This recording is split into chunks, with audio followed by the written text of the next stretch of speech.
প্রিয় নবম শ্রেণীর শিক্ষার্থীবৃন্দ, আসসালামু আলাইকুম। আশা করি তোমরা সবাই ভালো আছো। আজ তোমাদেরকে ধারা নিয়ে আলোচনা করব। আমাদের ধারার বিভিন্ন ভাগ আছে, এর মধ্যে আমরা অবজেক্টিভ টাইপটা নিয়ে আলোচনা করব। গুণোত্তর অনুক্রমের ইংরেজি প্রতিশব্দ, এটা আমরা জানি সবাই।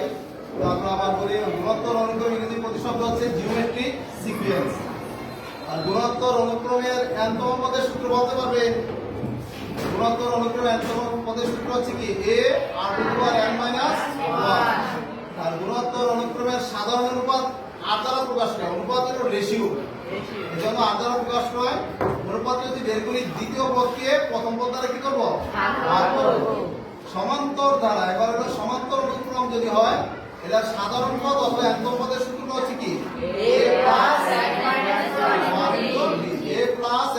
1 ইনটু b। সমান্তর অনুক্রমের অন্তর, সাধারণ অন্তর ডি দ্বারা প্রকাশ হয়, ডিফারেন্স। এটা হলো দ্বিতীয় পদ মাইনাস কি? প্রথম পদ। আর ফিবোনাচ্চি আমরা নাম শুনেছি। ফিবোনাচ্চি কে ছিলেন? গণিতবিদ ছিলেন। ফিবোনাচ্চি কে ছিলেন? গণিতবিদ ছিলেন। ধন্যবাদ সবাইকে। আসসালামু আলাইকুম ওয়া রাহমাতুল্লাহি ওয়া বারাকাতুহু।